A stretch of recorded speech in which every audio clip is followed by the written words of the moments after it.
Bien, entonces continuando. Estamos con el circuito RL durante el periodo donde tiene conectada la batería. El resultado al que llegamos es la corriente como función del tiempo. Conforme el tiempo aumenta, la corriente va a ir aumentando hasta que adquiere un valor máximo, que está dado por V0 entre R. Cuando alcanza eso, es como si el inductor dejara de existir. ¿Por qué? Porque ya no hay cambio en la corriente con respecto del tiempo. Veanlo. Si la corriente con respecto del tiempo ya no cambia, entonces esto vale 0, el voltaje aquí tendería a desaparecer.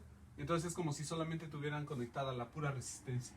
Si nada más tienen conectada la resistencia a la batería, la corriente es V0 entre R. O sea, no puede ser más sencillo. Y luego donde ahí me estaba equivocando, es en esta, ¿no?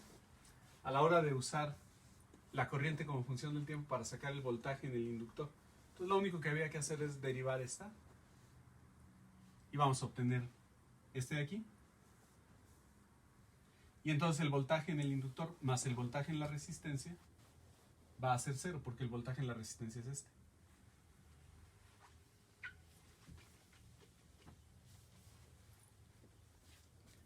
Para que no quede ninguna duda ahí, entonces el voltaje en la resistencia más el voltaje en el inductor en esta etapa, en la etapa donde está conectada la batería, va a ser la resistencia por la corriente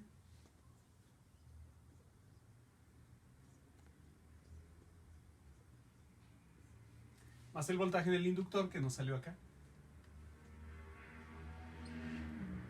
por E a la menos T entre tau L.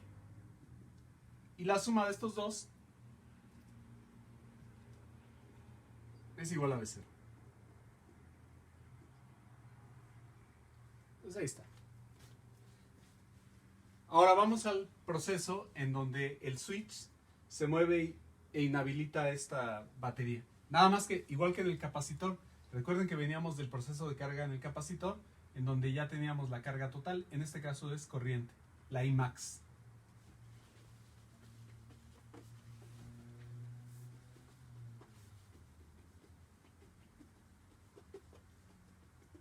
Entonces ahora el circuito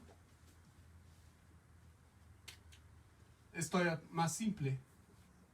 Es la resistencia en serie con el inductor y viene de un proceso de, entrecomilladamente, corriente circulando. Entonces ahora la ecuación va a ser esta igualada a 0. Este es el voltaje en el resistor y este es el voltaje en el inductor. Entonces otra vez hay que resolver esta ecuación. Entonces hay que separarla, ¿no? Entonces esta es mucho más directa. Lo que vamos a tener es dI en dt va a ser igual a menos R entre L por I. Entonces todavía mucho más sencillo y directo.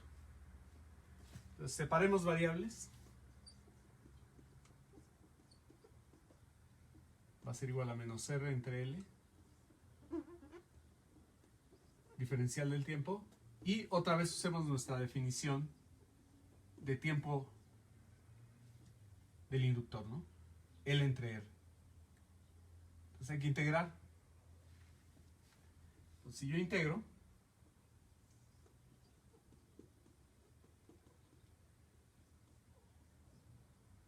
saco si quiero las constantes.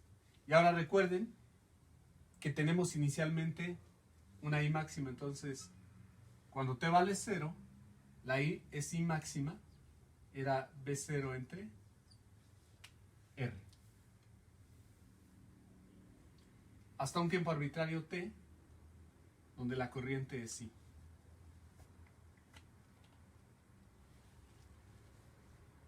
Voy a borrar esta parte de aquí para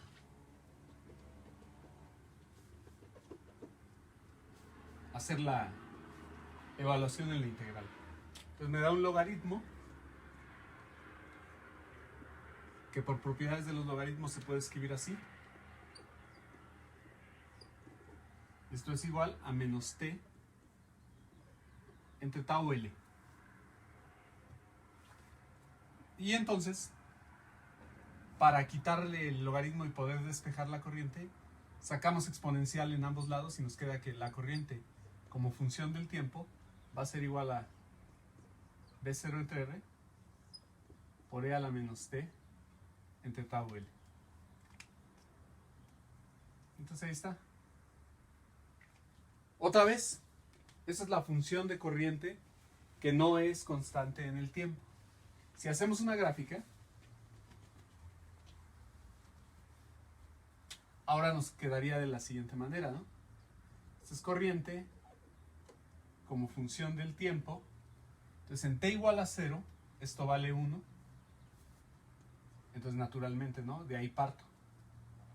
Conforme el tiempo aumenta, esto tiende asintóticamente a 0. Otra vez van a decir un tiempo infinito. No. Depende del tiempo tau L, que es un tiempo característico. Y otra vez, con esto durante el proceso de posterior a que conectamos la batería, podemos obtener el voltaje en la resistencia.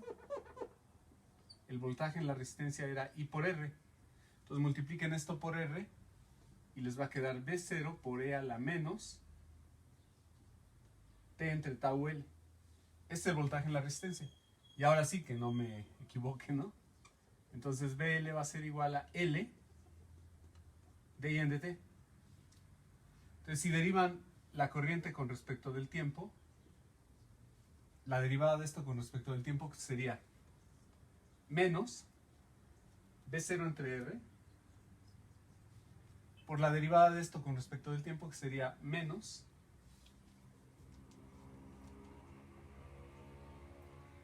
uno entre tau L, ¿no? 1 entre tau L por la... No cabe muy bien. Bueno, lo escribo aquí arriba, porque ahí ya no hay espacio. Entonces el BL va a ser igual a L de I en dt. Va, otra vez. Entonces la derivada de esto con respecto del tiempo va a ser B0 entre R por menos 1 entre tau L por la exponencial de menos T entre tau L. Ya. Recuerden que este es R entre L. Entonces me queda un menos, ahora sí. L, B0 entre R.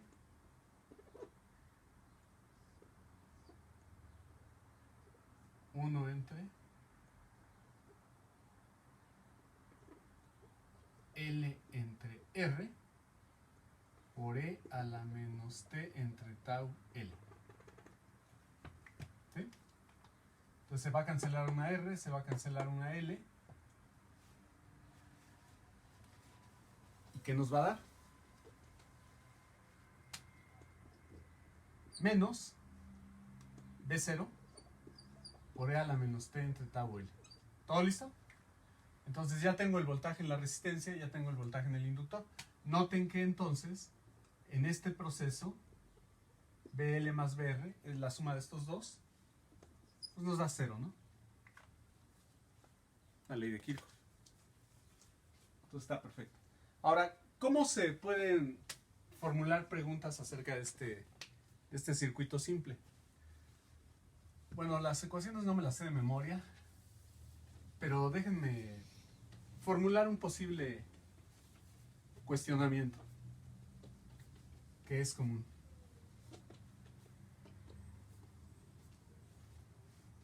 Entonces, la pregunta sería, por ejemplo, ¿en cuánto tiempo, en términos de la constante inductiva del circuito, se alcanza la mitad de la corriente máxima?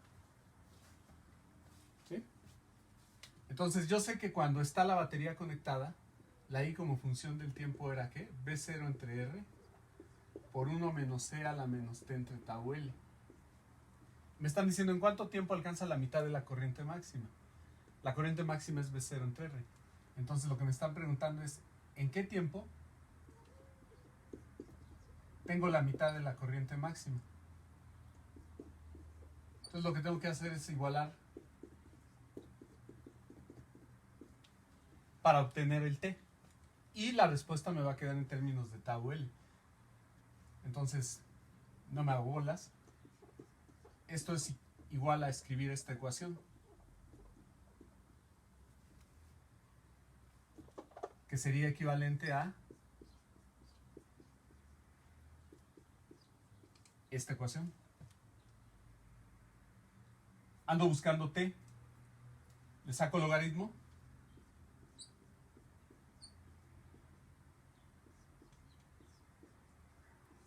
Logaritmo de un medio. Y como este es un número menor que 1, su logaritmo es negativo. O esto es el menos el logaritmo de 2. Entonces a lo que llegaríamos es a que menos t entre tau L es igual a menos el logaritmo de 2, ¿no? Entonces el tiempo que me están preguntando va a ser tau L que multiplica a logaritmo de 2.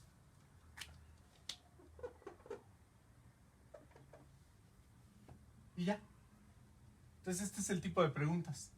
O por ejemplo me podrían decir, para el circuito RL, ¿cuál es el voltaje que hay en la resistencia a los 0.5 tau L, por ejemplo? Entonces, ¿qué es lo que tendría yo que hacer? Entonces la pregunta es, en términos de la constante de tiempo capacitivo, a las 0.5 tau L, ¿cuál es el voltaje en la resistencia durante el proceso que está conectada a la batería? Entonces, si esta es la corriente, el voltaje en la resistencia es igual a multiplicar I por R. Entonces, como habíamos dicho, este es el voltaje en la resistencia. Y yo digo, en T igual a, ¿qué tiempo me dijeron? 0.5 tau L, o 3 tau L, o 100 tau L. ¿Cuál es el voltaje? Vamos a poner 0.5 tau L. Entonces sustituyo eso aquí.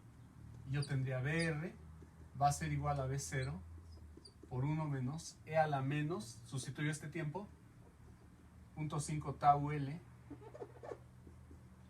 entre tau L, y ya.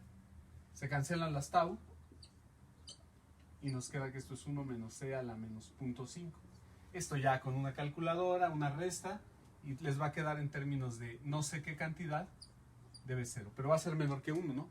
Porque va a tender hacia ese valor máximo, etcétera. Les pueden hacer un montón de preguntas acerca de esto y lo pueden sacar en términos de el uso de la corriente como función del tiempo para el proceso, ya sea cuando está la batería, o la corriente como función del tiempo cuando ya no está la batería. Ahí sí tienen que tener cuidado en qué parte del proceso están.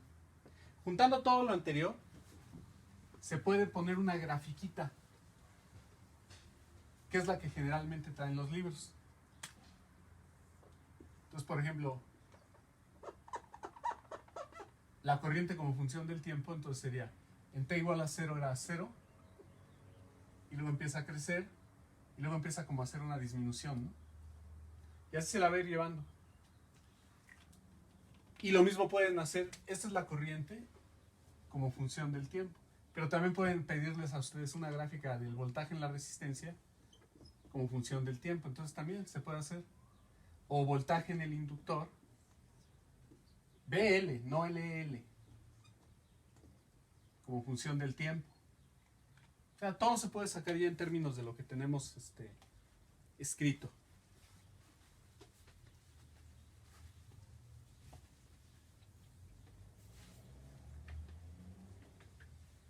Ahora, les he repetido que lo que realmente nos va a interesar o nos está interesando es la parte de la interpretación energética del circuito. Entonces, para el circuito RL,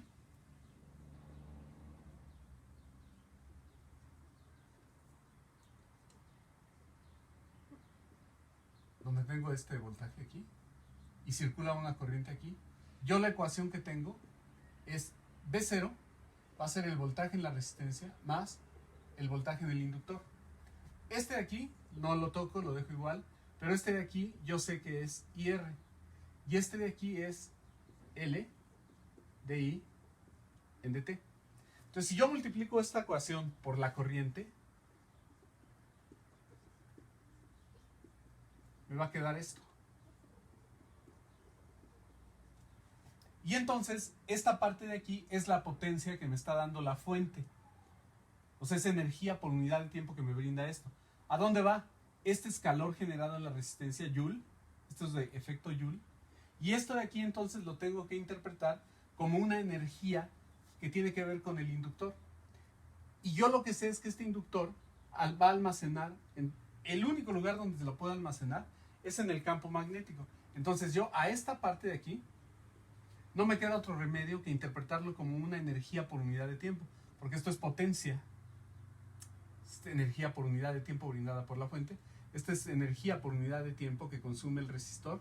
Esto tiene que ser una DU, donde DUB es energía magnética, va a ser igual a LI DI en DT.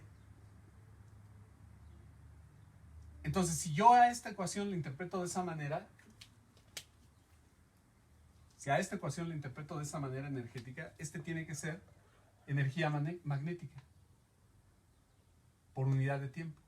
Entonces, así ya de manera sencilla, lo que tenemos es que dV, energía magnética, es igual a LI DI.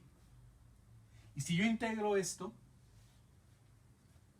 entonces me va a quedar la integral de dV va a ser igual a L integral de I de T.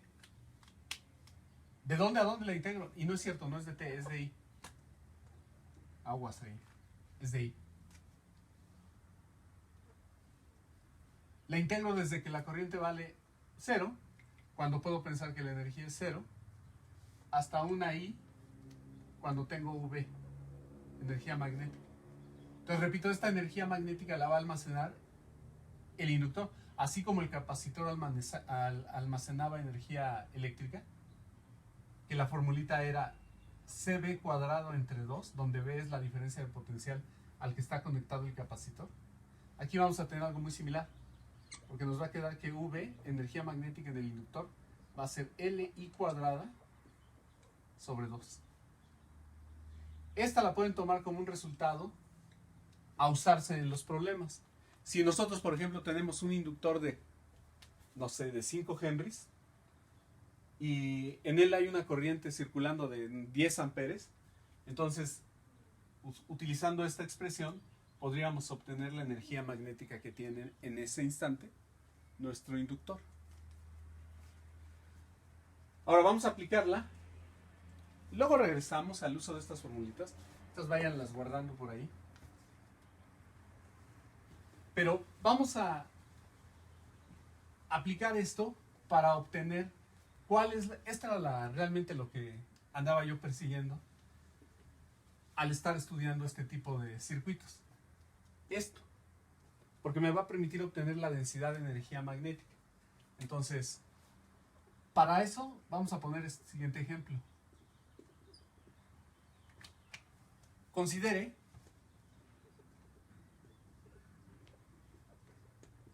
un solenoide ideal.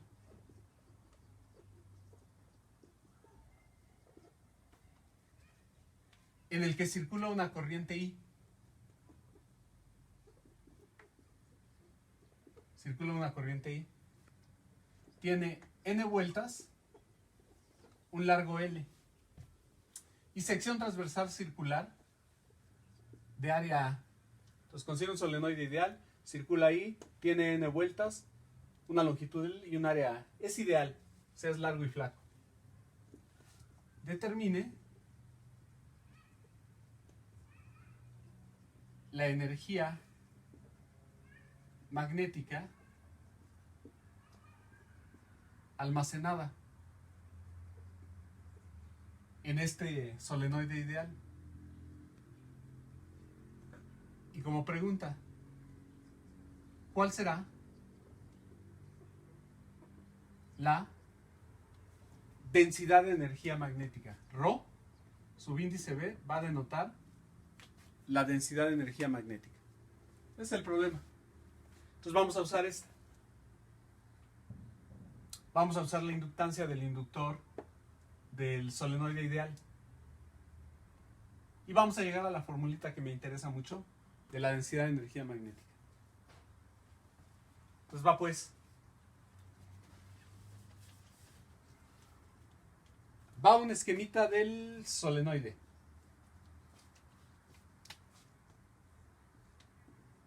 Ahí está el solenoide. Ideal.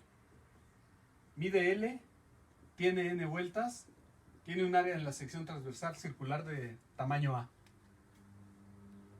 Entonces voy a usar esta para contestar la primera cosa. Determina la energía magnética. Ah, y circula una corriente I. Ahí va. Circulando.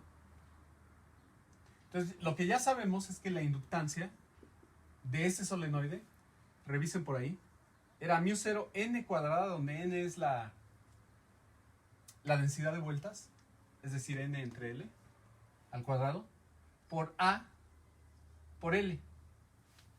Esa era la inductancia del solenoide ideal.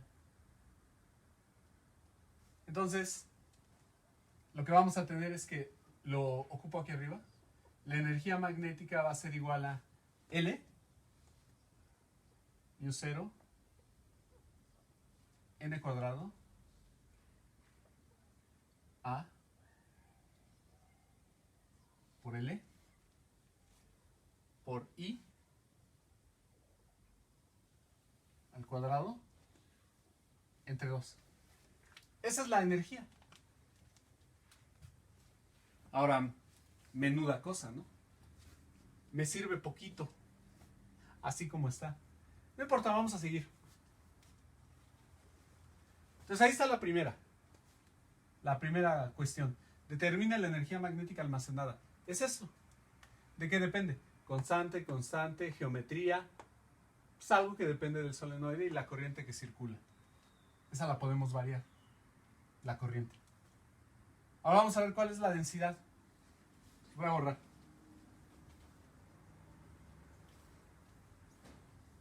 Entonces vámonos por la densidad de energía. ¿Se acuerdan que les había dicho que era A por L? El volumen que hay en el tubo adentro.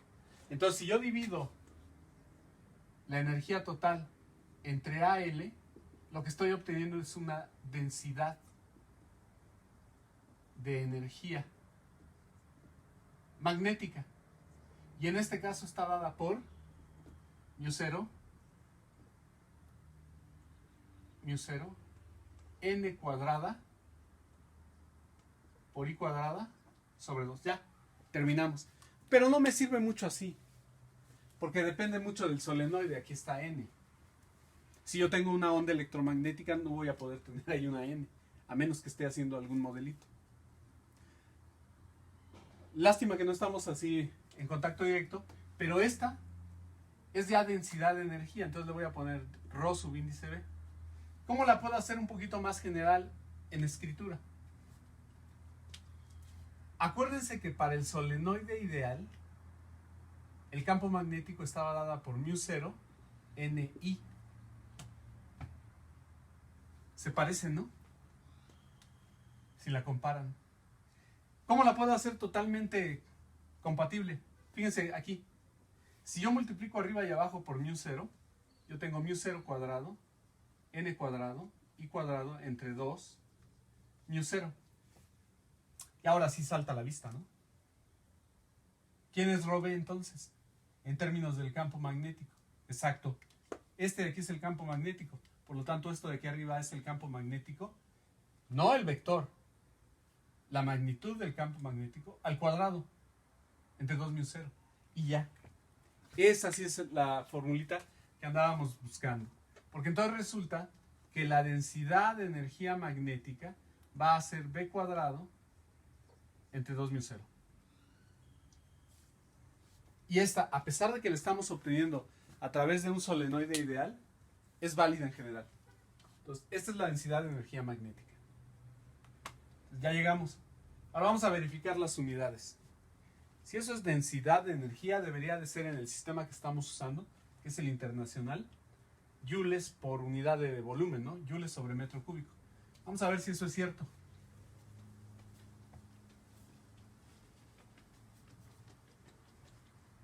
Entonces vamos a verificar las unidades. no me las sé de memoria, pero recuerden que siempre hay maneras de irlas sacando. Recuerden de la fuerza de Lorentz, F es QB cruz B. Entonces las unidades de teslas las puedo escribir como Newton sobre Coulomb metro segundo. Esas serían las de este. Y las de μ0, ¿cómo puedo sacar las unidades que tiene? Recuerden la ley de Ampère. La ley de Ampère dice integral de B punto dl es igual a μ0 i. Entonces de ahí yo sé que μ0 tiene unidades de Tesla metro sobre Ampère. Entonces esto que está aquí va a ser, si quieren puedo poner primero teslas cuadrados. Vamos para acá, voy a pintar una raya. Teslas cuadradas sobre las de μ0, que resultan ser teslas metros sobre Ampère. Un revolujo. Pero esto se puede simplificar a teslas amperes sobre metro. Y luego ahora sí uso las de teslas. Entonces, estas de aquí, ¿dónde lo escribo? Voy para arriba. Entonces, estas de aquí son teslas, Newton, Coulomb, metro segundo, por Ampère, todo sobre metro. Ahí voy.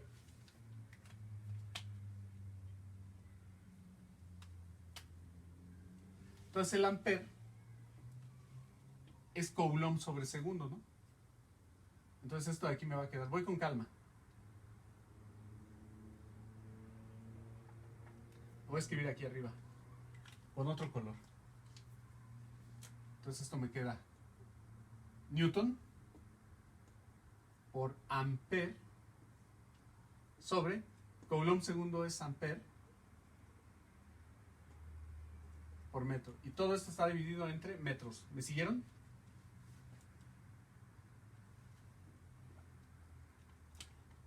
¿Qué pasa con los amperes? Pues como el cangrejo, tengo Newton sobre metro. Por la reglita del sándwich, esto se puede poner como Newton sobre metro cuadrado. Multiplico arriba y abajo por metro, me queda Newton metro entre metro cúbico. Y Newton metro es Joule metro cúbico. Entonces efectivamente, esta cosa de aquí es densidad de energía. Y le ponemos densidad de energía magnética porque el origen es el campo magnético. Entonces, ¿qué es lo que vamos a hacer ahora? Vamos a hacer una serie de ejercicios para practicar lo que hemos estado viendo, para ver cómo se usa.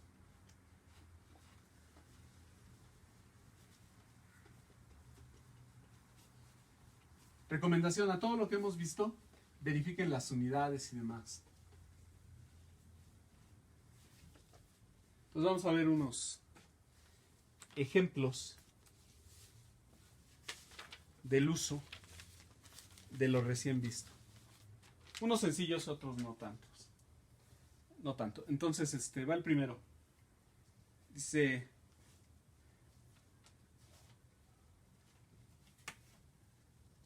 ¿cuál es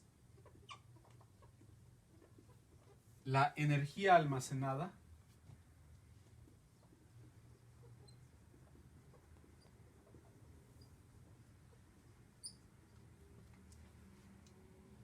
en un cubo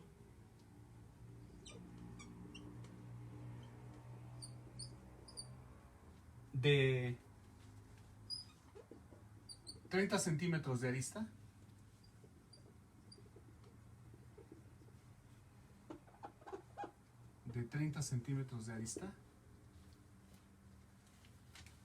por un, dos puntos, inciso A,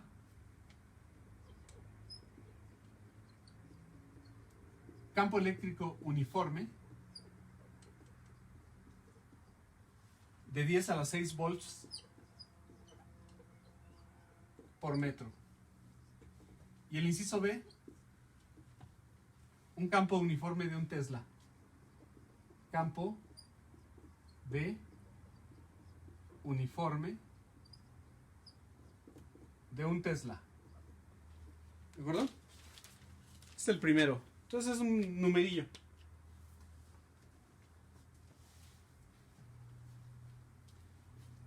Entonces lo que sabemos es que la densidad de energía eléctrica es epsilon 0 por E cuadrado entre 2. Que la densidad de energía magnética, la acabamos de ver, es B cuadrado entre 2 mu 0. Si E es constante, si es uniforme en el espacio, quiere decir que en todos los puntos del espacio tenemos en un instante dado el mismo valor de E. Por lo tanto, la densidad como función de la posición es constante. Mismos comentarios para este. Espacialmente este es uniforme, quiere decir que en un instante dado de tiempo al menos, esto vale lo mismo en todos lados. De hecho, el problema es tan sencillo que ni siquiera hay dependencia temporal, entonces no nos tenemos que preocupar por eso. Simplemente en todos los puntos del espacio tiene una magnitud de esto, y en todos los puntos del espacio este tiene esta magnitud. Se acabó. Entonces, si formalmente yo tendría que hacer una integral, si la densidad no es constante, entonces formalmente la energía eléctrica, inciso A, sería la integral de la densidad de energía eléctrica diferencial de volumen. Pero si la densidad de energía es constante, entonces nos queda ρe por la integral de dB. ¿Sobre quién vamos a integrar en este caso? Sobre el volumen del cubito de arista, ¿qué era? 30 centímetros. Entonces esto simplemente nos quedaría la densidad de energía eléctrica por el volumen del cubo. ¿Quién es la densidad? Bueno, sustituyan 10 a la 6 aquí, multiplican por el valor de epsilon 0, 8.85 por 10 a la menos 12, dividen entre 2, y ya, tienen el inciso A listo. El mismo espíritu para el inciso B. ¿Cuál es el campo B en este caso? Un Tesla. Entonces sustituyan eso aquí, porque formalmente, y ya tienen la densidad, porque formalmente ustedes tendrían que hacer en un problema un poquito más sofisticado esta integral. Pero otra vez, como en este caso la densidad es constante, entonces lo puedo sacar de la integral, y la integral de dB les da otra vez el volumen de ¿quién? Del cubo, ¿no? Que es el espacio donde nos están diciendo que calculemos. Entonces la densidad de B por el volumen del cubo nos va a dar cuánta energía hay ahí acumulada. Y ya, se acabó. Ustedes hagan los números. Recuerden, el μ0 es 4pi por 10 a la menos 7 en unidades del sistema internacional. Ese es un ejemplo. Vamos con otro.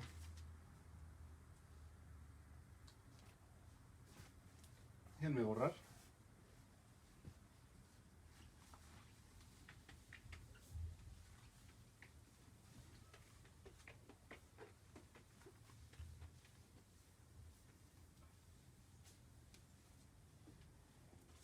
El siguiente problema dice: la energía magnética almacenada en un conductor,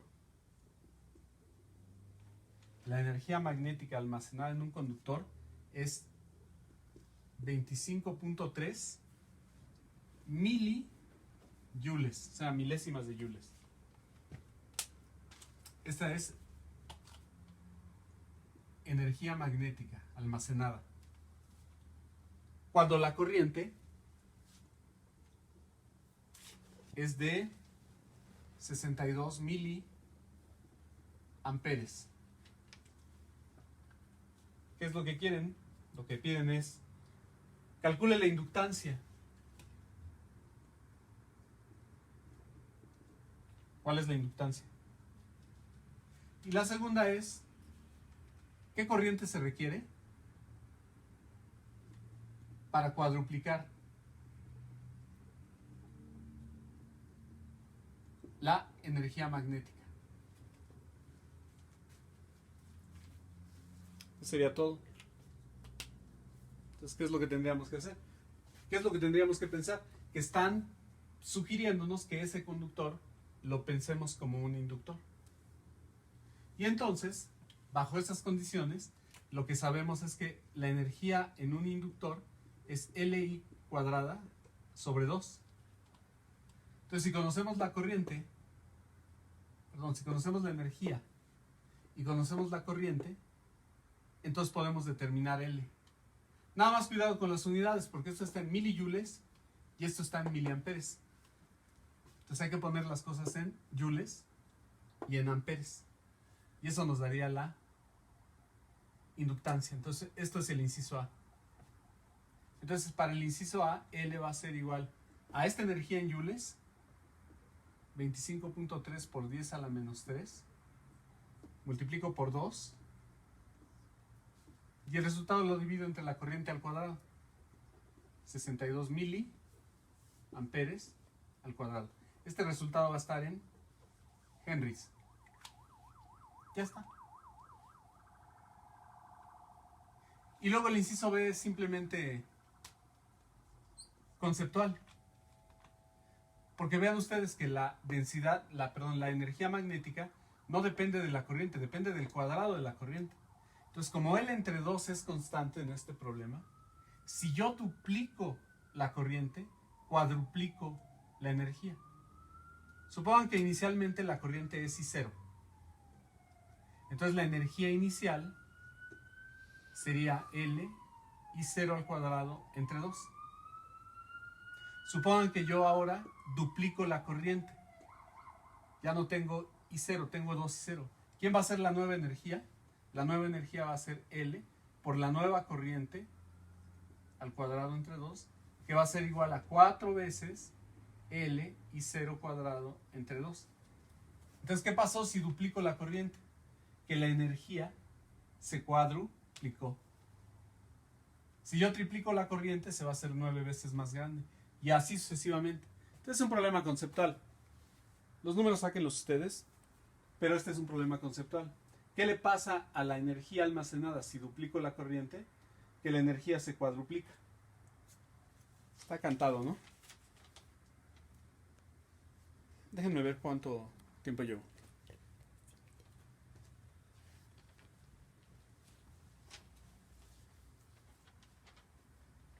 Vamos a hacer uno más y yo creo que ahí lo corto porque ni siquiera tengo ya con qué escribir bien. Entonces tengo que conseguir. Pues voy a borrar esto.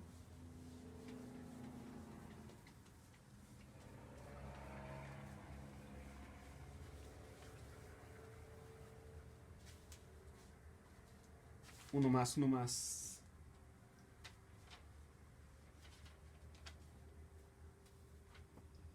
Algo numérico también. Dice, un solenoide. Sí. Un solenoide de 85.3 centímetros de largo. 85.3 centímetros de largo. Tiene una superficie transversal, la sección transversal, de 17.2 centímetros cuadrados. Cuidado con las unidades. Punto. Hay 950 vueltas de alambre. N grande, 950 vueltas de alambre. Y dice que tiene una corriente de 6.57 amperes. 6.57 amp. Entonces, ¿qué es lo que preguntan? Vamos a ver. Calcule la densidad de energía magnética dentro del inductor. Entonces nos piden, inciso A, la densidad de energía magnética. Y en el inciso B, nos piden la energía total almacenada. Entonces vamos viendo, ¿no? Entonces para este, nos estarían diciendo, inciso A, la densidad de energía magnética es B cuadrada entre 2μ0. Pero ahora vean, si esto, para que lo podamos resolver, tendría que tener sección transversal circular. Entonces, esto es pi por el radio al cuadrado. Si yo divido esto más o menos, voy a hacer un cálculo aproximado. Si yo esto lo igualo a pi por radio al cuadrado, entonces paso el pi dividiendo y más o menos 17 entre pi, más o menos, es del orden de 5. Entonces 5 igual a r al cuadrado. Si yo a 5 le saco la raíz, eso me da del orden de 2.20 y tantos centímetros para el radio. Y 2.25 centímetros de radio, comparado con un largo de 85.3, es ideal. Entonces, todo eso lo tendrían que discutir. Yo aquí lo platico con ustedes. Entonces, bajo estas consideraciones geométricas, yo voy a considerar que el solenoide es ideal. Y entonces, para un solenoide ideal, esto de aquí es μ0 I por n al cuadrado entre 2μ0. Entonces es bien fácil obtener la densidad de energía. Yo esto lo puedo simplificar. Puedo quitar un μ0 con este de aquí abajo por I cuadrada por n cuadrado. Y recuerden que esta n minúscula, esta es n minúscula, va a ser n entre L. Nada más cuidado con las unidades. Pongan esto en metros. La corriente ya está en amper. Esto trabajenlo como 4pi por 10 a la menos 7. Y ya, tenemos un número. Sáquenlo ustedes, ¿no? Luego para el inciso B, la energía magnética, pues hay varias maneras de obtenerlo. Si ya tienen la densidad de energía magnética, saquen el volumen, multiplíquenlo por este número. Esa sería una opción. Es decir, como otra vez la densidad es constante, entonces esto lo pueden escribir como densidad por A por L. Ese sería un mecanismo. Y si no quieren así, piénsenlo como un medio de L por I al cuadrado. Nada más acuérdense que la inductancia del inductor, que en este caso es un solenoide ideal, era, ya se me olvidó, μ0 n cuadrado LA. Lo que les resulte más cómodo. Entonces yo, por ejemplo, creo que usaría esta. Entonces del ejercicio anterior, del inciso anterior ya tengo la densidad. Saco este volumen, nada más en metros cúbicos, porque esto tiene que estar en unidades del sistema también internacional, para no tener revolturas. Y se acabó, ¿no? Entonces, eso de los numeritos ustedes, trabajenlo, háganlo. Entonces vamos a dejarlo aquí. Y lo que haríamos sería una serie de ejercicios para ir redondeando. Gracias.